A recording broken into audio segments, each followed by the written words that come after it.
Running protocol 36854. Welcome to the second part of the training and orientation, candidate. In this program, you will learn how to build your new colony from the ground up and to construct the necessary infrastructure for long-term habitation.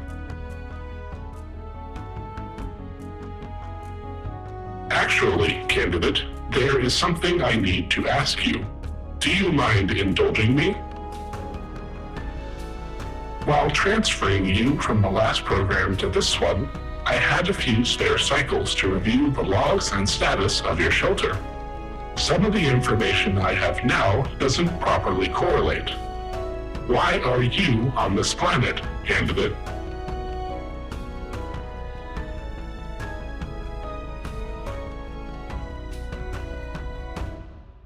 That is deeply concerning. In any case, that's all I need right now, candidate. Let's proceed with the training. You are already familiar with the current screen, known once again as the sim screen. Dedicated pilots will spend most of their time in this screen, but for this next program, we need to expand the scope of activities considerably. This tool here is known as the Omniball. The Omniball is your main point of access to the rest of the functions you have. To avoid overwhelming you, I've hidden most of the Omniball's functions. The two icons currently available are for the navigation screen and the asset screen.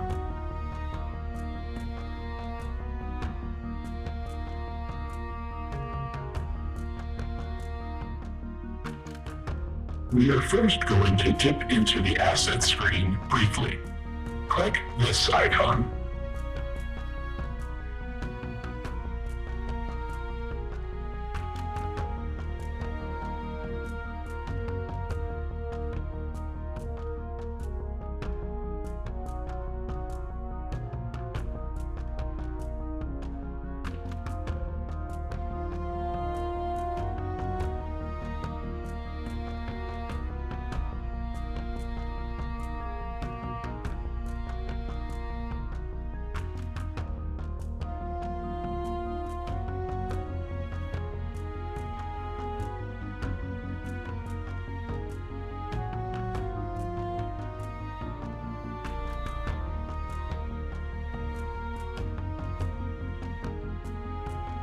The asset screen is used to manage ownership and delegate responsibility within your corporation.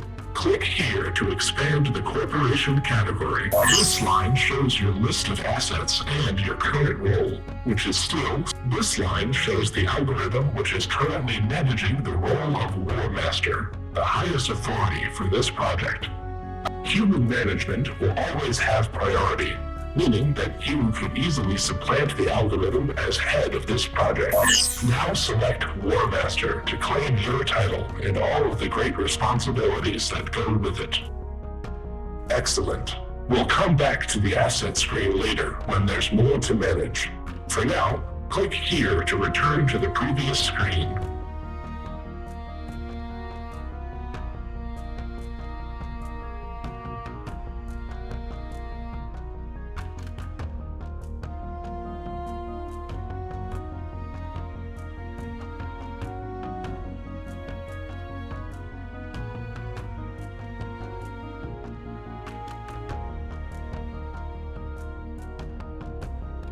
This is the last of the sim screen for the time being.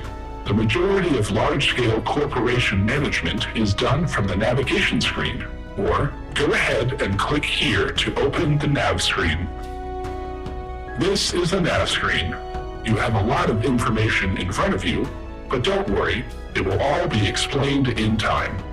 Let's start with the basic. Most of your screen is dedicated to a representative view of the planetary surface. What you are seeing is a model of what's really there, based on geographical surveying, build maps of the planet, and active sensor data. For the most part, the terrain of Mars is already known, but the positions of any man-made objects, which we do not have record of, are revealed in real time by sensor data. It's very important to understand that objects visible through a ship's cameras are not necessarily represented on the nav screen. You may be able to visually confirm a foreign ship or building on the sim screen, but unless it has a targeting reticule, it won't be displayed on the nav screen, as there isn't enough sensor data to track and identify it. By default, you will be centered on the ship you are currently piloting when you first enter the nav. Good. You can also try holding right-click and dragging your mouse as an alternative.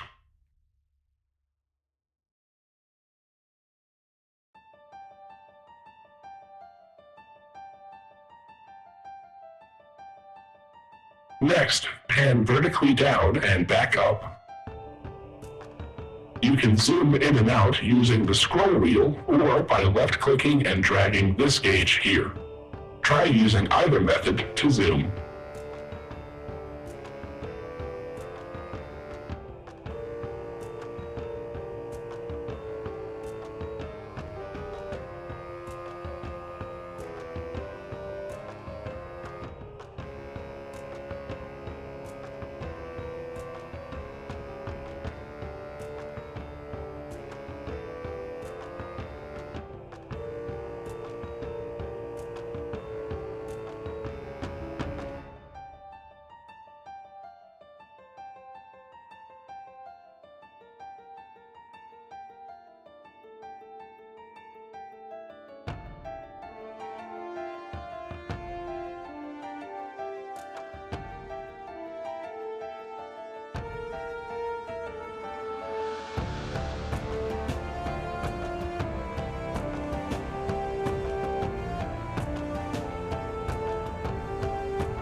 You appear to have full control over your perspective. Let's move on.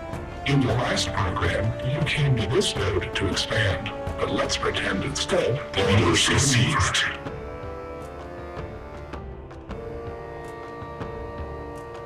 Orders accepted.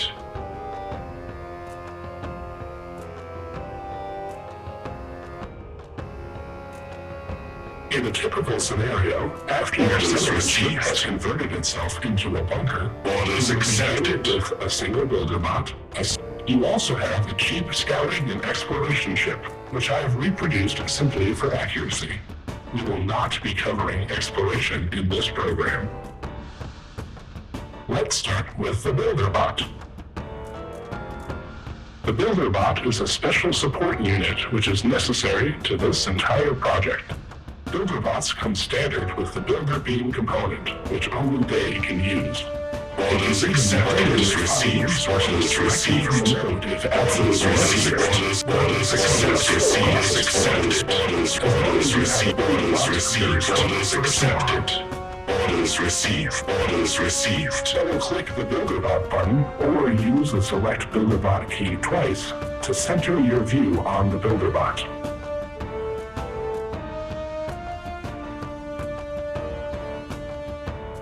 Let's review a little more of the UI. Every unit and building selected is always represented here on the selection list.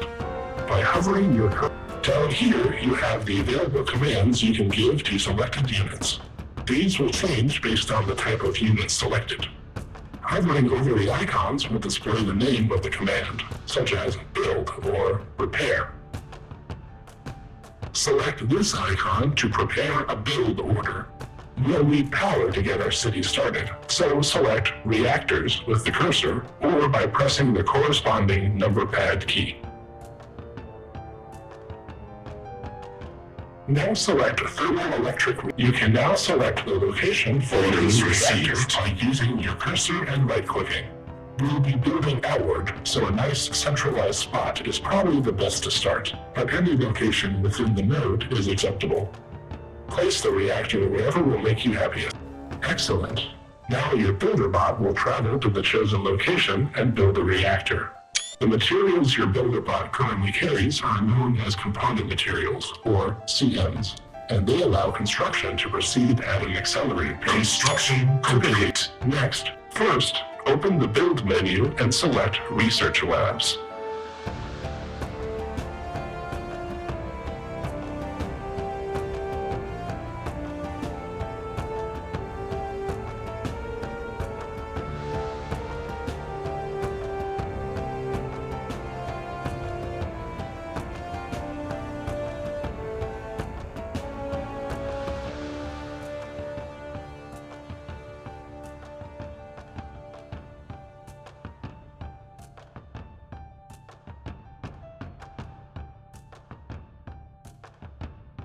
Select the Research Lab Mark 1.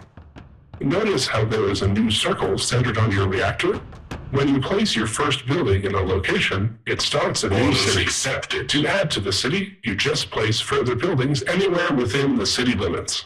When planning your city, your primary consideration is whether it covers too wide of an area to easily defend. This is why, at this stage, I recommend keeping your buildings grouped fairly close together.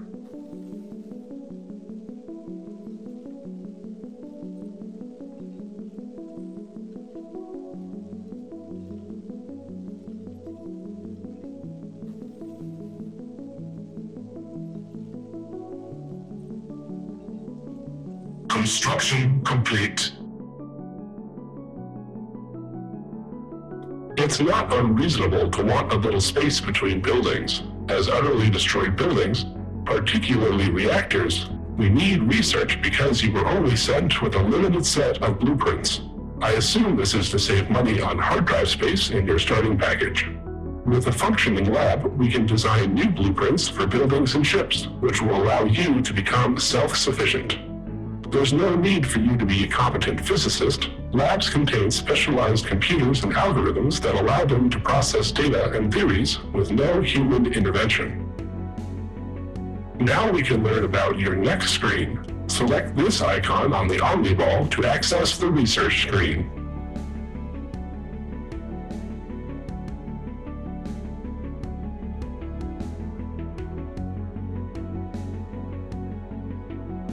This is the research screen where all of the science gets done. The research screen is broken up into 4 sections, which we will cover now. This is the list of known technologies. Like most lists, you can click and drag it to see the full list, which is divided into 3 sections. From the top, they are Can Be Researched, Requirements Not Met, and Already Researched.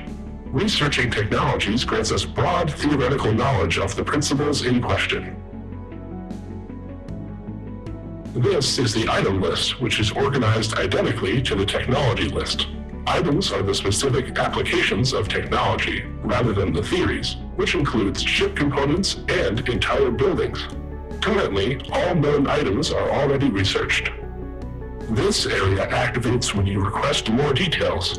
Try clicking on Mines 1 on the technology list. Now you can see the details about this technology, such as what is unlocked by it, what its prerequisites are or were, how many research points it costs, and a brief description of it. Research points are an extrapolation of how time-consuming our particular research is projected to be. The more points a technology is assigned, the more time-consuming it is expected to be for the lab computers to develop it. The Mines 1 technology requires 30 research points to complete it.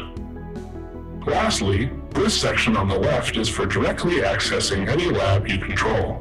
Although you only have access to Mars right now, there's space for multiple planetary zones here.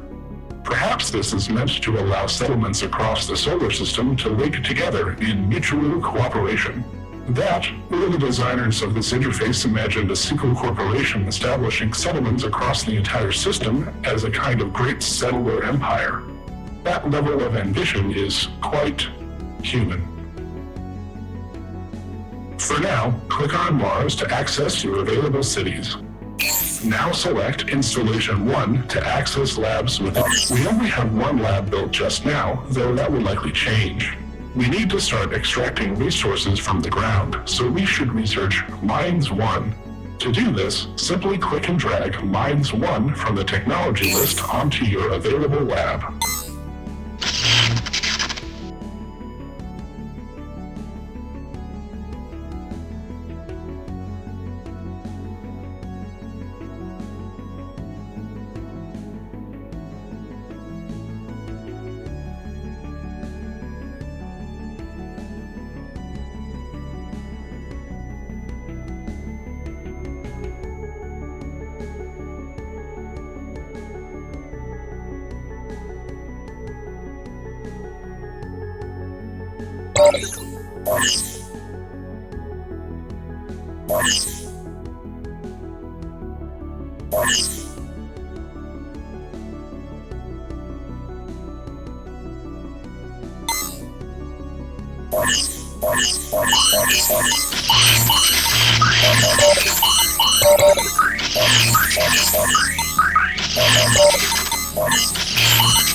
Excellent. As the Mark I lab produces 1 research point per second, and this technology costs 30 points, we can simply wait patiently for the research to conclude.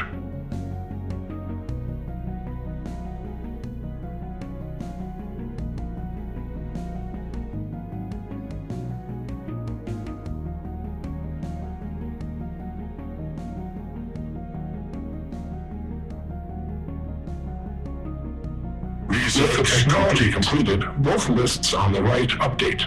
Drag the Shaft Mine Mark I item from the item list here and drop it onto your lab.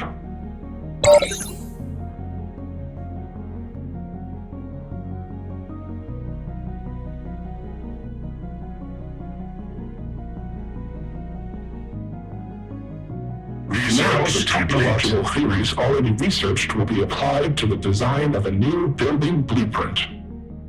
We don't want to leave our labs idle, so before we get a mine set up, begin research on Refineries 1, and then click on the central Omniball button to return to the nav screen.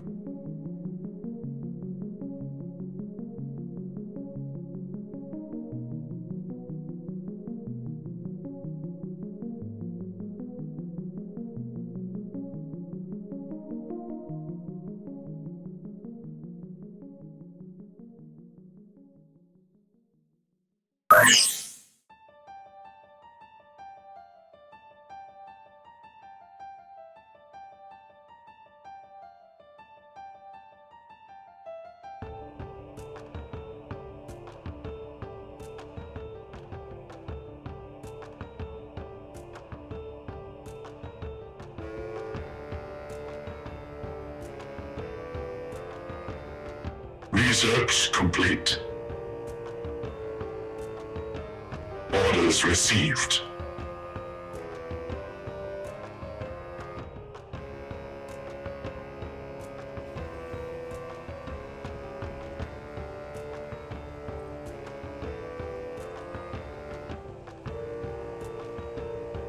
Construction complete.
Task complete.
Orders accepted.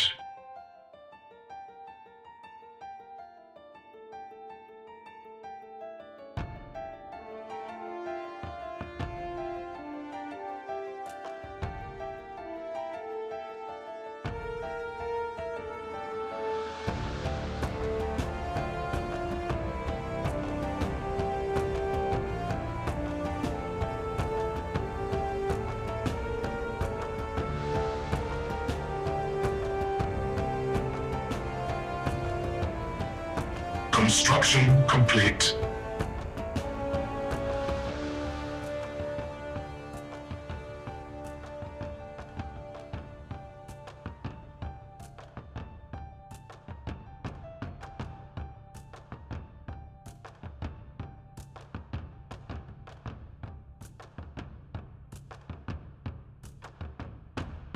Orders accepted.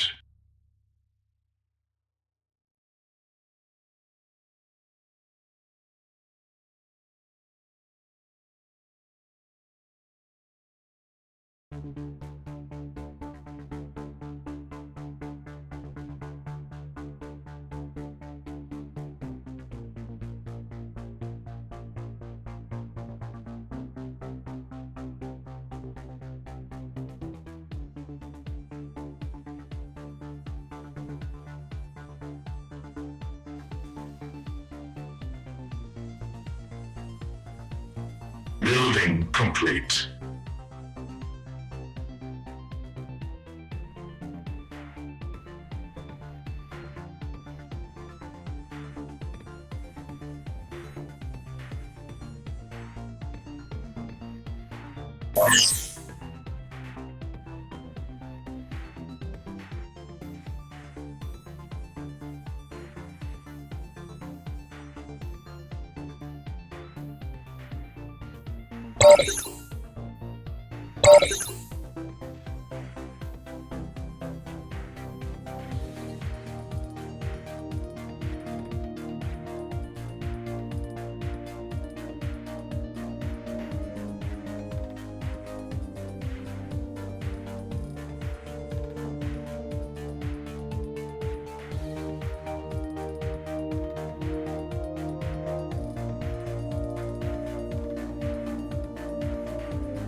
City power low.